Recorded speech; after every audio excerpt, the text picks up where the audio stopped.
Shalom, my bitches. My End is here with audio only, bringing you some more tropes yet to be discovered in every HFY story ever.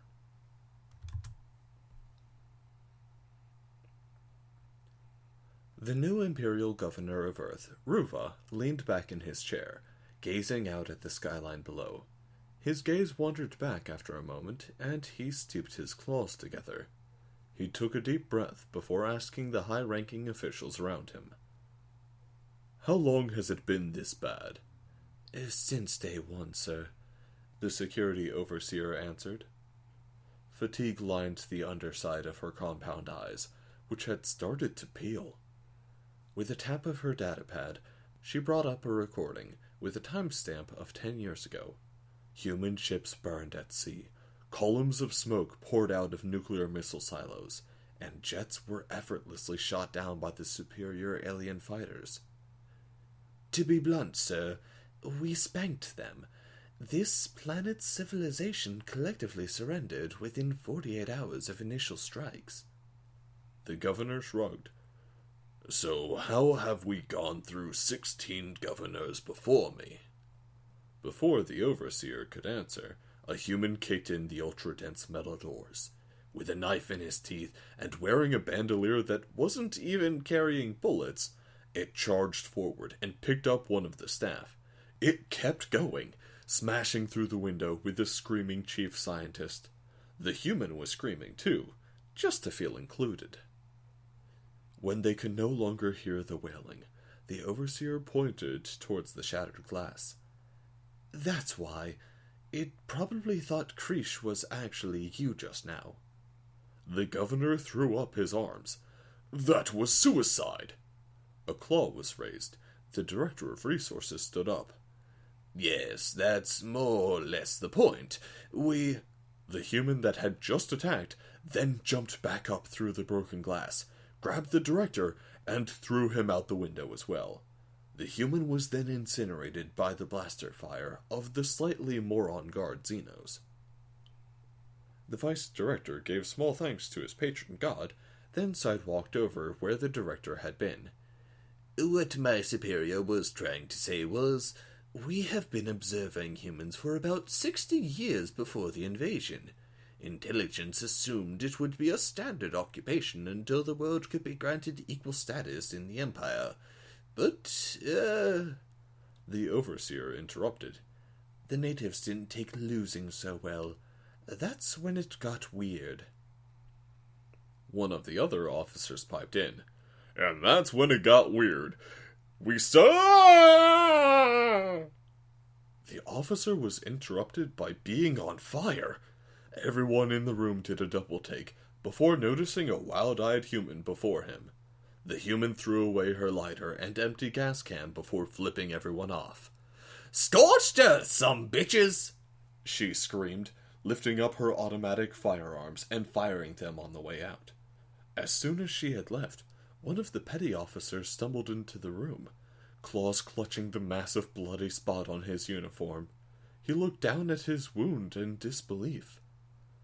"It shot me. With a gun. An honest-to-God's gunpowder firearm. We gave their militaries energy weapons as a sign of goodwill. Why are they still using guns?" He fell to the floor, dead.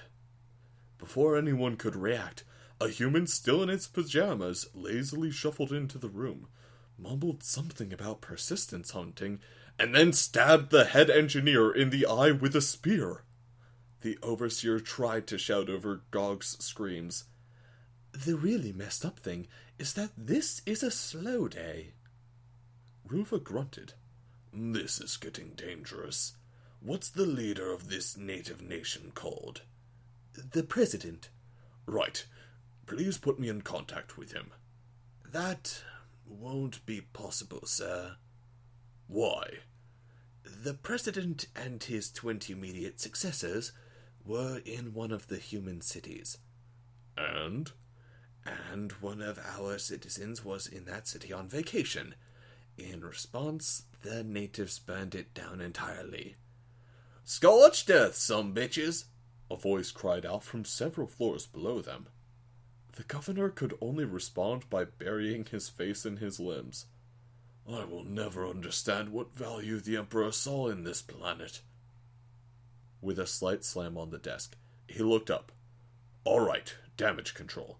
I do know the humans had an active space program before we invaded. Maybe if we teach them how proper FTL works, they'll see it as a legitimate peace offer. The Overseer shrugged. We already thought of that, sir. Right before we were going to upgrade their space exploration infrastructure, we got this via their postal system. It had a bomb in it, so yeah. Krish isn't coming in for work tomorrow. She held up a disc and inserted it into the desk's universal player. That began to project on the nearby wall. They were greeted with a shirtless, husky mask-wearing Neil deGrasse Tyson, who was speaking into a police microphone while standing some distance in front of one of the humans' archaic parked space vehicles. Just step away from the rockets, he warned. The message looped until the Overseer cut it off. Ruva sprang up. Nope, we're done. He began to stride out the room. Call the Emperor, tell him the planet is unsalvageable, and I'm ordering a full evacuation. He can relieve me of command after this. I don't care. After a short communication, a shuttle descended from the skies to dock with the HQ. It would be much easier on Ruva to direct the evacuation from orbit. And also because he knew at least the humans couldn't stab him up there. His boarding was uneventful, but the shuttle had not cleared the HQ for 10 seconds before several jury-rigged ICBMs that were somehow snuck into the building went off, leveling the entire facility. Ruva was dismayed by such a loss, but better them than him. As the shuttle climbed out of the atmosphere, he raised a claw to shield his eyes. He didn't remember this system star being that bright on the way down. Something was wrong. The light wasn't coming from the star. It was coming from everywhere.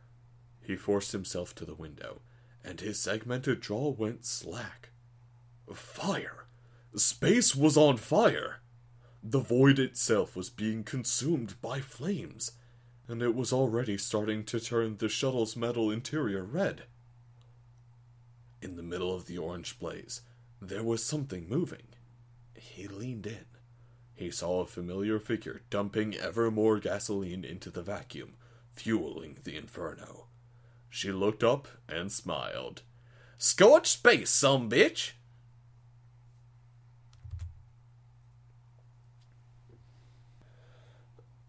Well, guys, I hope you enjoyed that. Please subscribe if you did, and leave a comment if you have anything you feel like sharing with me. I do read all the comments, and, well, they bolster my ego quite a bit, so thank you guys very much for all of that. I am planning to change the name of the YouTube channel. So, we may not be audio only for too much longer. I just need to do a little bit more research, make certain that I'm not stepping on anyone's toes with what I want to have as my next name, and yeah, we shall see what happens. Have a nice one, y'alls.